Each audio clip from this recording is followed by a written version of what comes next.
Bismillahirrahmanirrahim. Assalamualaikum warahmatullahi wabarakatuh. Waalaikumsalam warahmatullahi wabarakatuh. Selamat sore, salam sejahtera bagi kita semua. Yang kami hormati Bapak Asep Guntur Rahayu, selaku PLT Deputi Penindakan dan Eksekusi, dan juga teman-teman media yang terus mendukung melalui kerja-kerja jurnalistiknya dalam upaya-upaya pemberantasan korupsi. Yang kami hormati, sayangi, dan selalu banggakan.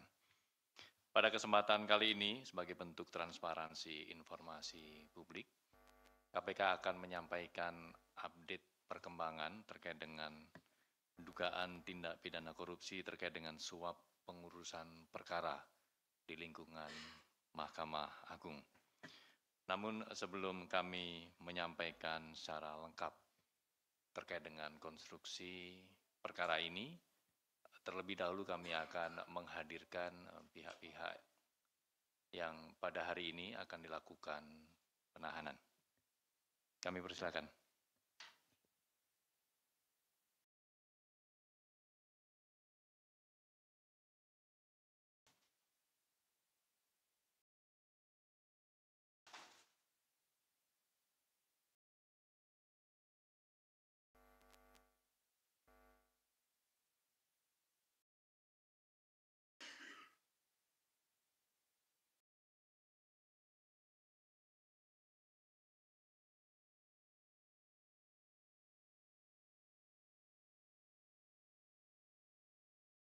Sudah cukup, teman-teman? Cukup, baik, terima kasih. Silakan untuk kembali ke tempat.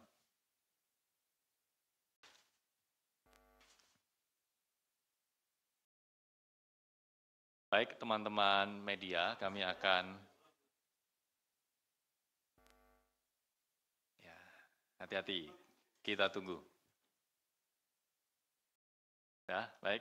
Baik, teman-teman media, kita akan lanjutkan terkait dengan penahanan tersangka dalam perkara dugaan tindak pidana korupsi suap pengurusan perkara di lingkungan Mahkamah Agung.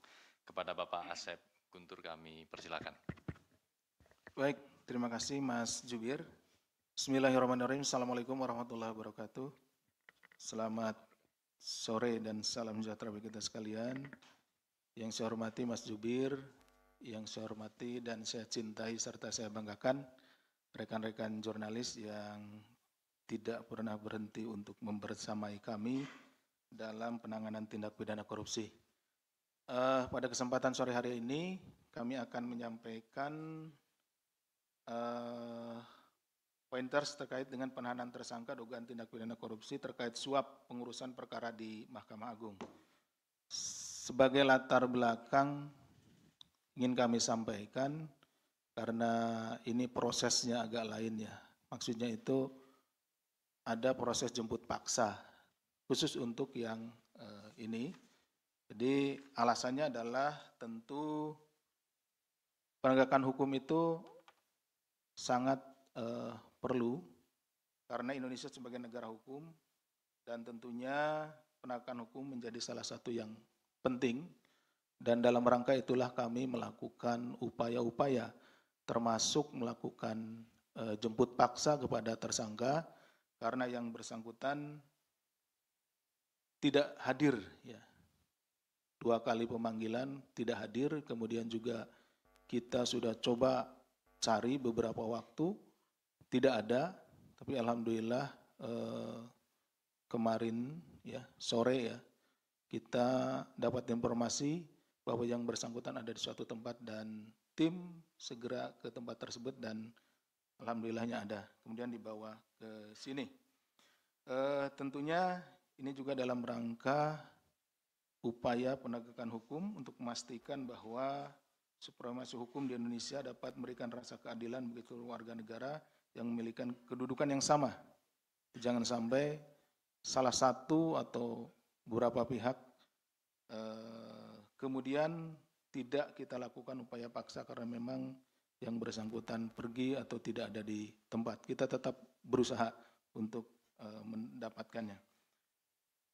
Kemudian perkara ini terkait dengan upaya atau tindakan-tindakan melawan hukum yang dilakukan oleh para tersangka dalam pengkondisian atau pengaturan suatu proses hukum sebagaimana dalam perkara dugaan tindak pidana korupsi terkait suap pengurusan perkara di Mahkamah Agung. Ini awalnya ya, seperti itu.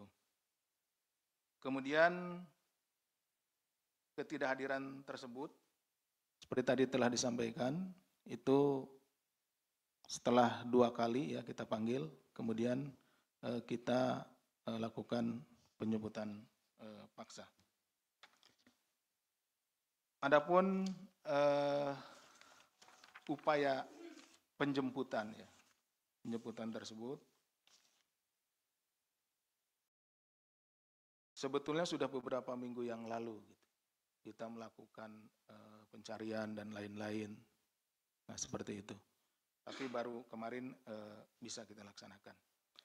Bahwa dalam perkara dugaan tindak pidana korupsi terkait suap pengurusan perkara di Mahkamah Agung atau MA, sebelumnya KPK telah menetapkan 2 orang tersangka. Ini lanjutannya, yaitu Saudara HH selaku Sekretaris Mahkamah Agung periode 2020-2023, kemudian MED selaku Direktur PT WA atau pihak swastanya.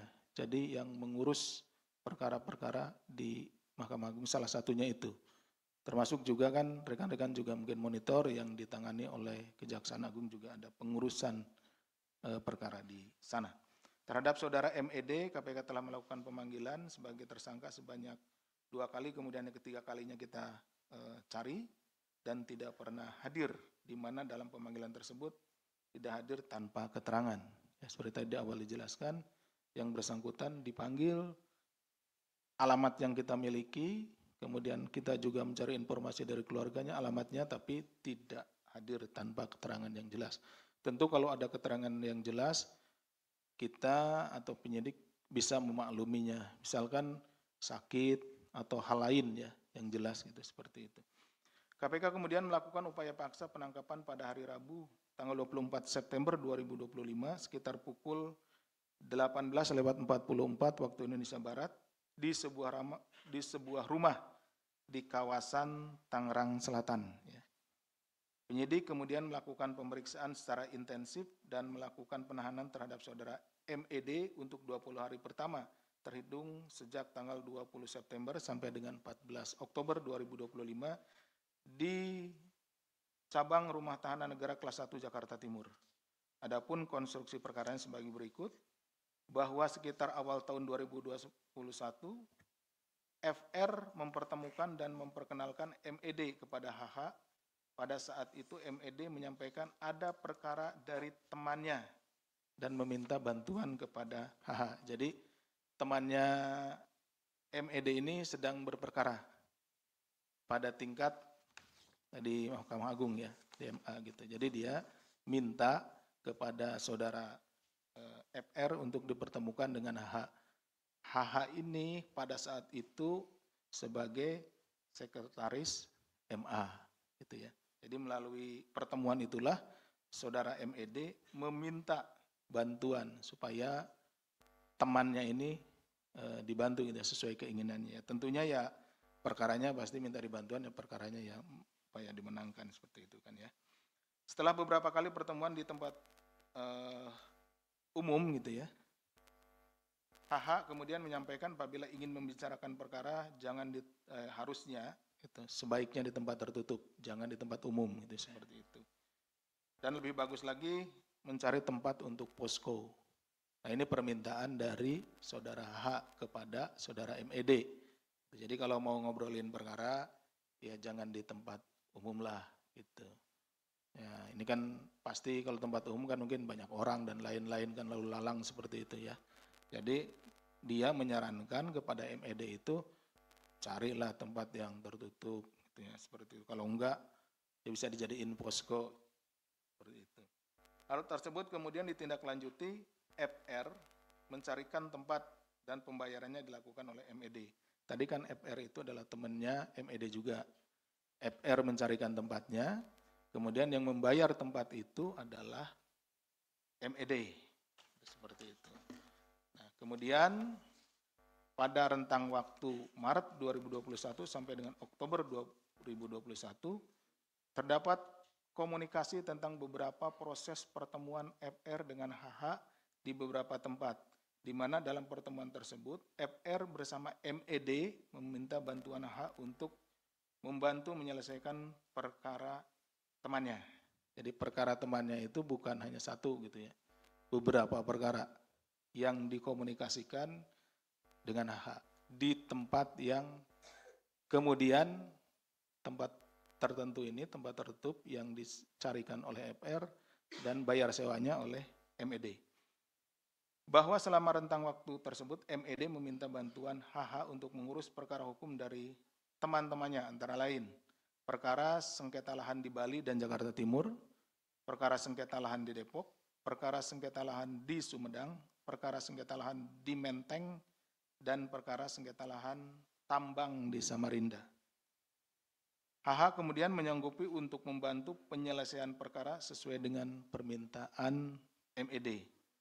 Dalam pengurusan perkara oleh MED kepada HH, terdapat biaya pengurusan perkara yang besarnya berbeda-beda tergantung perkaranya. Jadi untuk memberikan bantuan itu atau mendapat bantuan tidak gratis. HH meminta sejumlah uang ya atau bayaran kepada saudara MED.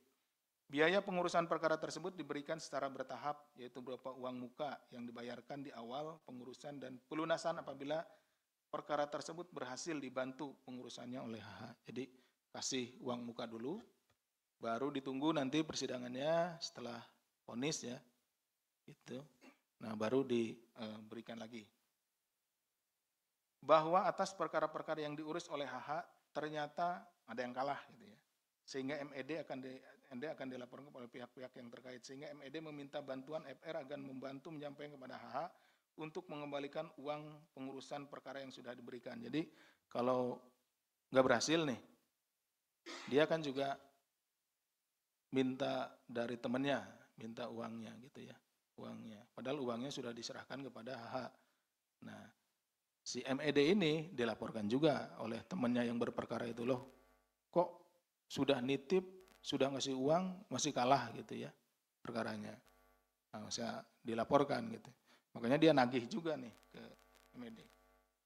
Kemudian atas perbuatan MED dipersangkakan melanggar pasal 5 ayat 1 huruf A, pasal 5 ayat 1 huruf B atau pasal 13 Undang-Undang Nomor 31 tahun 99 tentang pemberantasan tindak pidana korupsi sebagaimana telah diubah dengan Undang-Undang Nomor 20 tahun 2001 tentang perubahan atas Undang-Undang Nomor 31 tahun 1999 tentang pemberantasan tindak pidana korupsi. Demikian yang bisa kami sampaikan. Saya kembalikan kepada Mas Jubir. Baik, terima kasih Pak Deputi yang sudah menjelaskan secara lengkap terkait dengan kronologi penangkapan ataupun konstruksi perkara, di mana KPK kemudian melakukan penahanan untuk 20 hari ke depan terhadap saudara MED sejak tanggal 25 September hingga 14 Oktober 2025. Baik, kami akan buka sesi pertama untuk tanya jawab terkait dengan perkara ini. 3 dulu, Mas Chandra, Mas Yudi, Mas Jonathan. Oke, ada 4. Mas Rizky sekalian, yuk. Mau nanya ini aja. Berapa uang yang diminta Pak Hasbi Hasan untuk menangani satu perkara dan berapa uang yang sudah dikasih Menas Erwin kepada Hasbi Hasan itu aja, Pak. Baik, terima kasih Mas Chandra. Mas Yudi. Terima kasih Mas Budi. Pak Asep izin. Ya. Kalau di kasus di MA itu kan terkait kasasi dan PK ya. Ini kan dugaannya kan perkara perdata ya Pak Asep. Ya. Sengketa lahan. Nah itu Kasasi dan PK. Nah terkait hal itu Pak Hasbi Hasan itu upaya untuk memenangkan kasus-kasus tersebut terhadap hakim-hakim agung itu apa? Kan yang memutuskan secara kolektif kolegial ya kalau hakim itu. Dan ada aliran suapnya nggak ke hakim? Minimal kan 2 orang berarti, maksimalnya. Sama, yang tadi udah ya, Chan, yang nilai uang ya? Itu aja, terima kasih Mas. Baik, terima kasih Mas Yudi. Mas Jonathan. Izin Pak Asep, Mas Budi. Mau tanya soal ini disebut ada inisial FR ya. Ini tapi belum dijelaskan itu FR itu atribusinya sebagai apa, dia bisa memperkenalkan MED dengan HH ini seperti apa awalnya. Sama tadi soal duit sih sebenarnya, tapi udah ditanya itu aja. Makasih. Baik, terima kasih Mas Jonathan. Terakhir Mas Rizky. Assalamualaikum Mas Budi, Pak Asep izin. Ada beberapa pertanyaan saya ingin ajukan. Masalah kasus biasa Hasan ya. Ya pertama tadi bahas nyinggung masalah FR.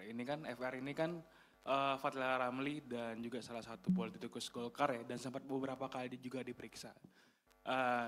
Ini kan disebutkan menyediakan posko tempat pengondisian itu, dan disebut dalam fakta persidangan ada beberapa kayak hotel di Cikini, dan ini juga menjadi tempat pertemuan Nasbi dan si Windy gitu. Dan ini nasibnya si Fadlila Ramli gimana? Bakal menyusul juga Menas atau gimana? Ya si FR Fadlila Ramli. Dan juga ini juga Windy Idol di kasus TPPU sama Rinaldo kan kakaknya itu juga belum kunjung ditahan ya. Itu kapan ada upaya penahanan seperti Menas gitu. Palingan itu aja dulu. Saya kembalikan. Makasih. Baik, terima kasih Mas Rizky. Ini ada 4 penanya gitu. Monggo Pak Deputi. Ya, terima kasih Mas Jubir, Mas Sandra, Mas Yudi, Mas Jonathan, dan Mas Rizky. Ada 4 penanya dan pertanyaannya 5. Ini tidak terlalu banyak, biasanya 1 orang itu banyak gitu ya.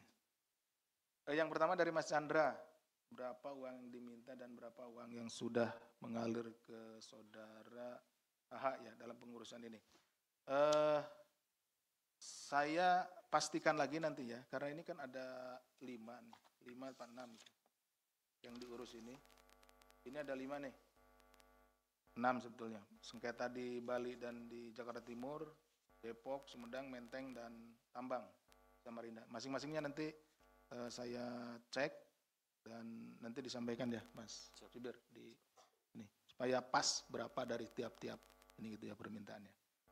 Kemudian Mas Yudi, ini upayanya seperti apa? Jadi yang seperti mungkin juga sudah ada di sidang ini kan, perkara ini sebetulnya lanjutan dari perkaranya OTT-nya DMA nih. Ada 2 hakim agung yang ditetapkan tersangka kemudian sudah divonis ya, 2 hakim agung itu. GS salah satunya, kemudian satunya SD ya, SD dan DS. Jadi yang terungkap, ya yang kami ungkap baik pada saat penyidikan kemudian di sana, nah si HH ini kemudian nanti akan mengkondisikan siapa yang akan menangani perkara itu gitu ya. Jadi nanti kan timnya beda-beda nih, tim majelis itu. Nah dialah yang nanti akan berkomunikasi untuk menetapkan hakim yang mana gitu, yang mana yang akan menangani. Seperti itu. Kemudian Mas Jonathan, ini sebagai apa saudara FR? FR ini duluan kenal dengan AH gitu ya. Jadi ada komunikasinya. Nah tapi MED ini temannya FR. Nah curhat pertamanya itu ke FR. Kata FR ya udah saya punya temen nih. Gitu. Lalu disambungkanlah ke AH gitu. Jadi dia yang ini. Kemudian ada perannya lagi. Nah ini sekalian jawab punyanya Mas Rizky. Itu dia yang mencarikan tempat. Karena kan pertemuan-pertemuannya itu awalnya itu di tempat umum, gitu ya, tempat umum. Jadi yang sampaikan kalau mau ngobrolin perkara jangan di tempat sini dong, gitu, tempat khusus gitu. Ya bisa berdua lah atau paling bertiga mereka seperti itu, sehingga membahasnya lebih leluasa mereka itu seperti itu. Nah makanya dicarikan oleh FR ini tempat, tapi yang bayari MED gitu. Itu seperti itu. Kemudian dari Mas Rizky, dia menyediakan poskonya tadi jawabannya terkait dengan yang Mas Jonathan. Betul, yang nyariin ini adalah FR, nyariin posko gitu, nyariin tempat, tapi yang bayarnya MED gitu. Ini udah saya cariin tempat nih. Itu tempatnya yang strategis biar tidak terlalu jauh kemana-mana kan gitu ya. Dari tempatnya paha dekat, dari ini juga dekat seperti. Dan juga tentu tempatnya harus yang private ya. Misalnya tempatnya yang banyak lalu lalang orang kan tidak mungkin gitu. Nah kemudian yang kedua, pertanyaan Mas Rizky yang kedua, saudara WI dan kakaknya seperti apa? Saat ini masih berlangsung. Jadi tunggu aja, mungkin sebentar lagi kita akan umumkan juga. Ya Mas Rizky. Oke, demikian mungkin yang bisa kita sampaikan. Baik, terima kasih Pak Deputi. Semuanya sudah terjawab dengan lengkap. Kita buka sesi kedua untuk isu lainnya. Oh masih? Masih.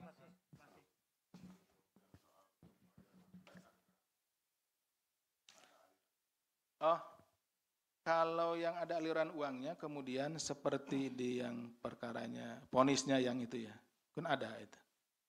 Kan ada gitu. Jadi yang di perkaranya yang GS maupun yang DS, nah itu kan ada itu kemudian terbukti gitu. Di samping pertama mengkondisikan siapa yang akan menangani, ya kemudian ya selanjutnya kan tadi nih ada uang perskot, kemudian ada uang yang berikutnya. Nah itu lanjut gitu. Bisa dilihat nanti di hasil persidangannya di Pak GS maupun Pak DS ya. Mas Didi. Terima kasih Pak Deputi. Mas Mario perkara ini. Iya. Silakan Mas Mario. Iya, cuma nambahin aja Pak Deputi. Izin. Kelihatan. Ya ini mau nanya yang soal kaitan yang pertemuan yang pilihannya private itu kok di hotel gitu. Sebelumnya hakim menanyakan kok mau rapat kok di hotel gitu loh. Nah kemudian apa yang dikerjakan di hotel itu, tapi tidak ada satupun barang bukti yang menyatakan mereka berkumpul di hotel itu. Tapi kemudian saudara WI dan HH yang duluan lebih masuk ke dalam ruang hotel itu. Ini sebenarnya gimana sih? Ini yang mau kenapa lama mungkin karena itu kali ya.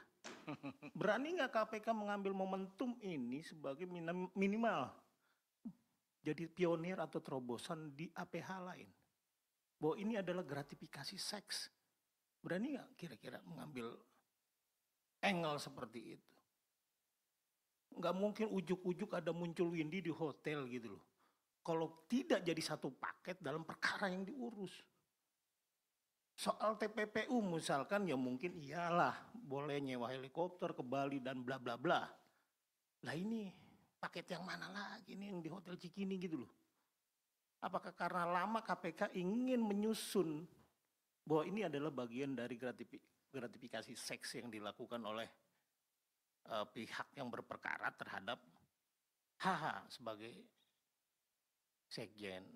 Ya mungkin sekelumit itu yang masih tanda tanya bagi saya ketika hakim menanyakan kok pilihannya di hotel, emang ngapain sih di hotel gitu. Dan tidak ada satu bukti pun yang menunjukkan, barang bukti yang menunjukkan ada pertemuan di dalam hotel tersebut.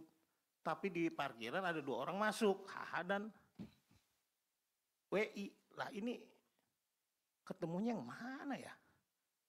Ya bisa sedikit di-spill Pak Deputi, tolong Pak. Baik. Mumpung belum WI-nya ditahan. Satu poin saja atau ada yang lain Mas Mario? Kalau kasus lain banyak. Oke, ditahan dulu Mas Mario. Terkait dengan kasus ini barangkali masih ada, silakan. Cukup? Baik. Monggo Pak Deputi. Kayaknya ini pertanyaan Mas Mario, gongnya dari kasus ini nih pertanyaannya. Paling menarik kayaknya. Ya. Untuk WI, ini ada perkaranya sendiri yang sedang kita tangani. Jadi nanti kita jelaskan pada saat perkaranya WI ya, Mas Mario ya. Jadi ini kan kalau yang sekarang MED nih, baru yang membayar sewanya. Nah, yang menggunakannya nanti ada perkaranya sendiri. Itu seperti itu. Terkait tadi ada pertemuan, kenapa pertemuan di hotel dan lain-lain, siapa yang bertemu, gitu. Ya, pertemuan yang dilakukan sama mereka juga kan sama MED itu bisa saja di hotel itu tapi tidak lama ya setelah itu gitu kan digunakan atau mungkin kan tidak setiap hari kan padahal sewanya ya sekian hari gitu kan seperti itu. Nanti kita jelaskan di perkaranya yang saudara WI sendiri. Demikian. Baik, terima kasih Pak Deputi.